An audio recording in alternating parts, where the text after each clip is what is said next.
students, once again, welcome in TV Commerce classes.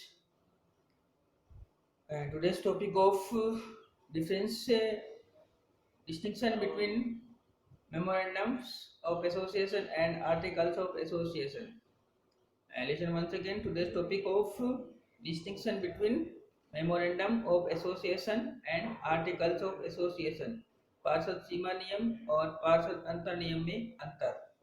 तो let's start today's topic पार्षद सीमा नियम और पार्षद अंतर नियम. उसके पहले एक जो कोटेशन है वो दिया गया है. किसका है कोटेशन? कोटेशन है आपका लॉर्ड जस्टिस बोवेन ने क्या लिखा है कि जो सीमा नियम होते हैं वे आधारभूत शर्तें होती हैं जिनके आधार पर कंपनी का समायोजन होता है, और जो अंतर नियम होते हैं वो कंपनी के आंतरिक नियम होते हैं. मतलब एसोसिएशंस जो होते हैं, मेमोरेंडम ऑफ एसोसिएशन जो होते हैं वो बेस होता है, फाउंडेशन होता है किसी भी कंपनी का, और जो आपका आर्टिकल्स होता है वो कंपनी के जो बिल्कुल जो आंतरिक नियम होते हैं जिनके आधार पर कंपनी का संचालन किया जाएगा वो जरूरी होते हैं. तो दोनों ही जो बातें हैं वहाँ पे एक में तो आपको आधार बताया गया है और एक में आपको कंपनी को सही ढंग से ऑपरेट और मैनेज करने के लिए बताया गया है. लेकिन फिर भी इनमें कुछ अंतर है. उन अंतर को आप इस टॉपिक के माध्यम से समझने का प्रयास करेंगे. Let's start. Basis of difference यानी अंतर का आधार जो है वो क्या है, जिसके आधार पे आप पार्षद सीमा नियम और पार्षद अंतर नियम का डिफरेंशिएट करेंगे, मतलब उसमें अंतर कर पाएंगे. तो पहला जो अंतर का आधार है बेसिस ऑफ डिस्टिंक्शन वो है मीनिंग, मतलब अर्थ. तो मेमोरेंडम ऑफ एसोसिएशन किसे कहते हैं और आर्टिकल्स ऑफ एसोसिएशन किसे कहते हैं. तो स्टूडेंट ने जो इसके पहले की वीडियो देखे हैं तो वो आसानी से समझ जाएंगे कि मेमोरेंडम ऑफ एसोसिएशन क्या होता है और आर्टिकल्स ऑफ एसोसिएशन क्या होता है. मेमोरेंडम ऑफ एसोसिएशन होता है the memorandum of association is the charter of A company, मतलब ये कंपनी का अधिकार पत्र होता है. इसमें क्या लिखा होता है, कंपनी की जो महत्वपूर्ण जो शर्तें होती हैं समायोजन की उनका उल्लेख होता है. और जो आर्टिकल्स ऑफ एसोसिएशन होता है वो क्या होता है, articles of association is a document which contain the rules and regulations for the regulation of internal affairs of a company. मतलब अंतर नियम जो होता है वो होता है जिसमें कंपनी के वे नियम उल्लेखित होते हैं जिनके आधार पर कंपनी का आंतरिक प्रबंध एवं संचालन किया जाता है. आपके उसके बाद में दूसरा जो पॉइंट है बेसिस ऑफ डिस्टिंक्शन वो है आपका इम्पोर्टेंस, मतलब महत्व है. तो पार्षद सीमा नियम का क्या महत्व है और पार्षद अंतर नियम का क्या महत्व है, उसके आधार पे इन दोनों में अंतर बताया गया है. तो पार्षद सीमा नियम का जो इम्पोर्टेंस है वो आपको बताया गया है. It is a fundamental document and required to be framed by every company, मतलब ये एक आधारभूत प्रलेख होता है जिसको प्रत्येक कंपनी को बनाना अनिवार्य होता है. दोबारा से सुन लीजिए, ये एक आधारभूत प्रलेख होता है जिसको प्रत्येक कंपनी को बनाना अनिवार्य होता है, चाहे वो किसी भी प्रकार की कंपनी क्यों ना हो, चाहे वो अंशों द्वारा सीमित कंपनी हो, चाहे गारंटी द्वारा सीमित कंपनी हो, चाहे असीमित कंपनी हो, किसी प्रकार की कंपनी हो उसको memorandum of association must necessary. उसके बाद में जो आर्टिकल्स ऑफ एसोसिएशन है इसका है यह it is A supplementary document, मतलब ये सहायक या पूरक जो प्रलेख होता है वो होता है. Not required to be framed by a public limited company by shares, मतलब ये सार्वजनिक कंपनी के लिए बनाना उतना आवश्यक नहीं है जिनमें अंश पूंजी होती है. अगला जो पॉइंट है आपका डिफरेंस का वो है पर्पज. तो मतलब सीमा नियम को बनाने का क्या उद्देश्य है, तो सीमा नियम को बनाने का जो उद्देश्य है वो है the purpose of memorandum is to state the, दोबारा से सुन लीजिए, purpose of memorandum is to state the object for which the company has been established, मतलब कंपनी के उद्देश्यों का निर्धारण करना, कंपनी के उद्देश्यों के विषय में बताना, उनकी जो क्षेत्र है उनके बारे में बताना सीमा नियम का बहुत ज़्यादा महत्वपूर्ण उद्देश्य बताया गया है. उसके बाद में अंतर नियम जो होते हैं, आर्टिकल्स होते हैं, उनको बनाने का क्या उद्देश्य है, तो the purpose of articles is to provide the manner in which the company's object are to be carried out, मतलब कंपनी के जो आंतरिक नियम है वो प्रबंध एवं संचालक को नियंत्रित एवं नियमित करना है. मतलब जो भी मैनेजमेंट है, जो भी आपका ऑपरेशंस है उसको कंट्रोल करना, उसको रेगुलेट करने का काम कौन करता है, आर्टिकल्स करते हैं. और वो जो ऑब्जेक्ट हैं उनकी जो वर्किंग एरिया है उसको डिसाइड करने का काम कौन करता है, एसोसिएशन करते हैं, मेमोरेंडम ऑफ एसोसिएशन करते हैं, मतलब सीमा नियम करते हैं। अगला जो पॉइंट है आपका वो है आप इसमें आपका जो पॉइंट है वो है इसमें कंटेंट, मतलब इसमें क्या क्या होता है। तो memorandum contains the object of A company beyond which the company can not go, मतलब एसोसिएशन जो होते हैं वो उद्देश्यों को उद्देश्य निहित होते हैं, मतलब एसोसिएशन में उद्देश्य होते हैं कंपनी के।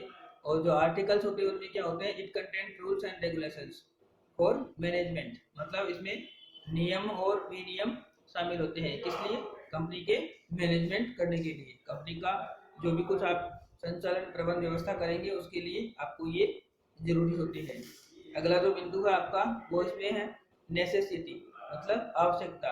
तो जो भी मेमोरेंडम ऑफ एसोसिएशन होते हैं तो वो every company is required to frame, जैसा कि इसके पहले भी बताया था मैंने कि प्रत्येक कंपनी को मेमोरेंडम ऑफ एसोसिएशन को बनाना, फ्रेम करना अति आवश्यक है, रिक्वायर्ड है, must necessary. But articles of association, a company limited by shares need not frame articles for its registration, मतलब जो कंपनी अंशों द्वारा सीमित है उसको अंतर नियम यानी आर्टिकल्स बनाने की आवश्यकता नहीं है। If the articles are not registered, मतलब अगर आर्टिकल्स अगर नहीं है, आर्टिकल बनाने की आवश्यकता नहीं है, ऐच्छिक है, वॉलेंट्री है, अगर वो चाहे तो बना सकती है, अगर नहीं बनाया है तो उसके अभाव में या उसके एब्सेंस में आप टेबल ऐप बनाएंगे, जैसा कि मैंने फोरम एंड फॉर्मेलिटी जो आर्टिकल्स में वाले टॉपिक में पहले भी आपको बताया है। उसके बाद में इसमें है आपका पॉइंट अल्ट्रेशन, तो जो परिवर्तन है वो किस प्रकार से है, तो a memorandum is prepared by complying with the provisions of the companies act, तो no provision of it can be contrary to the provisions, मतलब आप जो भी पार्षद सीमा नियम है उसमें आसानी से परिवर्तन नहीं कर सकते हैं।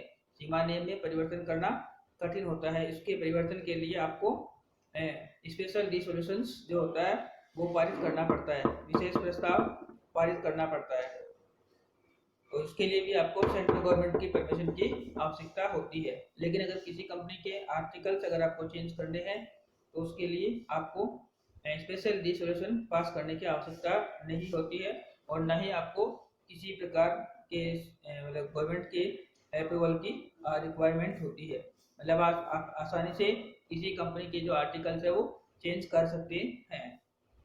उसके बाद में जो आपका पॉइंट है वो है अल्ट्रा वायरस एक्ट, मतलब अनाधिकृत कार्य। इसमें जो आपका पॉइंट है वो है anything done beyond the scope of the memorandum is said to be ultra vires the company and hence absolutely void, मतलब दोबारा से सुनिए, anything done beyond the scope of the memorandum is said to be ultra vires, मतलब आप company का जो association memorandum of association है, पार्षद सीमा नियम है, उसमें जैसे पहले ही बताया है कि उसकी जो बाउंड्रीज है वो बिल्कुल लिमिटेड है, लिमिटेशंस दी हुई है, उस बाउंड्रीज के आप बाहर नहीं जा सकते, उनको क्रॉस नहीं कर सकते। तो सीमा नियम के अंदर लिखा गया है कि सीमा नियम के बाहर जाके आप कोई भी कार्य अगर करेंगे तो वो मतलब अल्ट्रा वायरस श्रेणी में आ जाएंगे और फुल्ली क्या होंगे, वॉइड होंगे। वॉइड का मतलब व्यर्थ हो जाएंगे, किसी काम के नहीं रहेंगे। दूसरा इसमें लिखा है आर्टिकल्स के विषय में, तो anything beyond the scope of the articles may not be ultra vires the company it may be intra vires, मतलब अंतर नियमों के बाहर किए जाने वाले कार्य जो होते हैं वो हमेशा के लिए व्यर्थ नहीं होते हैं, उसमें और इसमें अंतर है। सीमा नियम और अंतर नियम में दोनों में यही अंतर है मैन जो है वो, कि सीमा नियम में अगर आपने सीमाओं के बाहर जाके कोई काम किया, अधिकारों के बाहर जाके कोई काम किया है तो वो फुल्ली क्या होते हैं, वॉइड होते हैं, व्यर्थ होते हैं। लेकिन अगर अंतर नियम में अगर आप सीमाओं के बाहर जाते हैं, आंतरिक नियम की जो सीमाएं हैं उनके बाहर जाके काम करते हैं, तो हमेशा ही जो ऐसे काम होते हैं वो फुल्ली वॉइड नहीं होते, क्योंकि यदि कोई काम जो वो ऐसा है कि जो मेमोरेंडम ऑफ एसोसिएशन यानी पार्षद सीमा नियम के तो अनुसार सही है, तो आप उसके बाद में जो आर्टिकल्स है आपके उसको आप क्या कर सकते हैं, चेंज कर सकते हैं। उसके बाद में आपका जो पॉइंट अगला है वो रेटिफिकेशन, मतलब अनुसमर्थन। तो anything done ultra vires the memorandum is ultra vires the company, such things can not ratified even by unanimous consent of the share holders. मतलब अगर आपने सीमा नियम के बाहर कोई भी काम कर लिया तो उसको, चाहे आपकी कंपनी के चाहे कितने भी जो अंशधारी हैं, अगर वो सारे के सारे भी अगर उसकी पुष्टि करें तो उसका समर्थन नहीं कर सकते हैं। अगर आपने सीमा नियम के बाहर कोई काम कर दिया है तो अब जो आर्टिकल्स है उसके विषय में दिया है कि अंतर नियम के जो बाहर अगर कोई काम आपने कर लिया तो उसका जो रेटिफिकेशन जो होता है वो पॉसिबल होता है, मतलब उसका अनुसमर्थन संभव होता है। उस अनुसमर्थन को आप मतलब एक प्रस्ताव जो है वो पारित करके उसका रेटिफिकेशन कर सकते हैं। अगला जो पॉइंट है आपका वो है आपका एक्सप्लेनेशन, मतलब स्पष्टीकरण। तो जो दो memorandum does not explain the articles, मतलब जो सीमा नियम जो होते हैं वो अंतर नियमों का स्पष्टीकरण नहीं करते हैं। सीमा नियम अंतर नियमों का स्पष्टीकरण नहीं करते हैं, परंतु जो आंतरिक नियम होते हैं या जो अंतर नियम होते हैं वो सीमा नियमों का स्पष्टीकरण आसानी से कर सकते हैं। अगला जो पॉइंट इसमें दिया गया है कंप्लेंट्स ऑफ प्रोविजन, मतलब आप कोई भी प्रकार की जो शिकायत है या कोई जो प्रोविजंस हैं जो आपके हैं, वो प्रावधानों का जो पालन है वो आप कैसे करेंगे, किसमें करेंगे। तो a memorandum is prepared by company complying the with the provisions of the Companies Act. No provisions of it is can be contrary to the provisions of the Companies Act। मतलब सीमा नियम का निर्माण जो होता है वो कंपनी अधिनियम के प्रावधानों का पालन करते हुए ही किया जाता है। दोबारा से सुन लीजिए, सीमा नियम का जो निर्माण है वो कंपनी अधिनियम के प्रावधानों का पालन करते हुए ही किया जाता है, परंतु जो आर्टिकल्स होते हैं articles are framed by complying with provisions of both the memorandum and the companies act. मतलब अंतर्नियम का जो निर्माण है वो किस तरीके से होगा, अंतर्नियमों का निर्माण होगा पार्षद सीमा नियम के अधीन भी होगा और कंपनी के जो नियम है उसके, कंपनी अधिनियम के जो नियम है उसके अधीन भी होगा। यहाँ पे दो बातें आती हैं कि सीमा नियम यानी जो एसोसिएशन है उनका निर्माण खाली आप केवल और केवल कंपनी एक्ट के अंतर्गत करेंगे, लेकिन जो अंतर नियम है उनका निर्माण कंपनी एक्ट और सीमा नियम दोनों के अंतर्गत करेंगे। तो ये जो आपके मेन जो डिफरेंसेस के जो पॉइंट थे वो अभी आपको इस टॉपिक में मैंने समझाए हैं। किसी भी प्रकार की कोई समस्या हो तो कमेंट बॉक्स में जाके अवश्य सेक्शन करें। तब तक के लिए जय हिंद, जय Bharat, thank you very much.